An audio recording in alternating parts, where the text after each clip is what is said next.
پاکستان اس وقت کہاں کھڑا ہے کہ اہم ایشو پر لکھا گیا فخر نیوز کے بیورو چیف اعجاز محمد طاہر اعوان کا آج کا ٹوڈے ایڈیٹوریل پیش خدمت ہے۔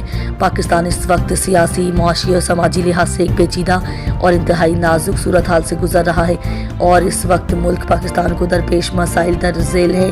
عوام شدید مہنگائی کا شکار ہیں اور بے روزگاری کی شرح میں تیزی کے ساتھ اضافہ ہو رہا ہے۔ اشیاء خورد و نوش اور روزمرہ کی ضرورت کی چیزوں کی قیمتیں عام آدمی کی پہنچ سے باہر ہو رہی ہیں۔ پاکستانی روپے کی قدر میں مسلسل کمی دیکھنے کو ملی ہے، جس کی وجہ سے درآمدات مہنگی اور زر مبادلہ کے ذخائر کم ہو رہے ہیں۔ IMF پروگرام، حکومت کو قرضوں کی واپسی اور مالیاتی اصلاحات کے لیے سخت اقدامات کرنے پڑ رہے ہیں جو عوام پر مزید دباؤ ڈال رہے ہیں۔ اس وقت ملک سیاسی عدم استحکام کا شکار ہے۔ سیاسی جماعتوں کے درمیان تنازعات اور حکومت مخالف تحریکیں ملک میں سیاسی عدم استحکام کا باعث بن رہی ہیں۔ عوام کو بنیادی سہولیات کی فراہمی میں مشکلات کا سامنا ہے۔ تعلیمی نظام اور صحت کے شعبے کو مزید توجہ کی ضرورت ہے۔ قانون و انصاف، عدالتی نظام میں اصلاحات کی کمی اور انصاف کی فراہمی میں تاخیر ایک اہم مسئلہ ہے۔ پاکستانی عوام مسائل کے باوجود پرعزم ہیں اور بہتر مستقبل کی توقع رکھتے ہیں۔ نوجوان نسل خاص طور پر تبدیلی کی خواہاں ہے۔ ملک کو موجودہ بحرانوں سے نکلنے کے لیے مضبوط قیادت، معاشی اصلاحات اور عوامی فلاح و بہبود پر توجہ دینے کی اشد ضرورت ہے۔ خبر غم و اظہار تعزیت کے حوالے سے خبر شامل کرتے ہیں۔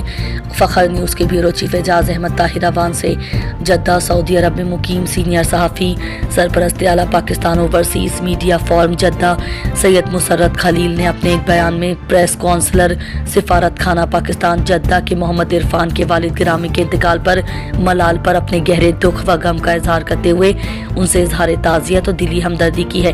یاد رہے کہ محمد عرفان کے والد گرامی گزشتہ روز پاکستان میں طویل علالت کے بعد باعث انتقال فرما گئے تھے۔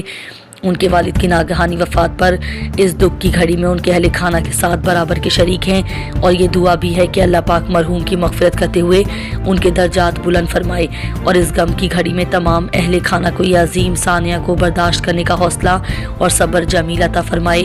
آمین ثم آمین۔ دعائے صحت کی اپیل۔ ادارہ فخر نیوز کے قارئین سے SUTI کے ڈاکٹر ادیب حسن رضوی کے لیے دعائے صحت کی خصوصی اپیل۔ بیورو چیف اعجاز احمد طاہر اعوان کی رپورٹ۔ میڈیا رپورٹس کے مطابق ملک کے مشہور ڈاکٹر ادیب حسن رضوی کی طبیعت کی ناسازی کے باعث انہیں SUTI سے آگاہ خان ہسپتال کراچی کے ICU کے یونٹ میں منتقل کر دیا گیا ہے اور ان کے اہل خانہ نے ملک بھر کے عوام سے اپیل کی ہے کہ وہ ڈاکٹر ادیب حسن رضوی کی صحت یابی کے لیے خصوصی دعا کریں۔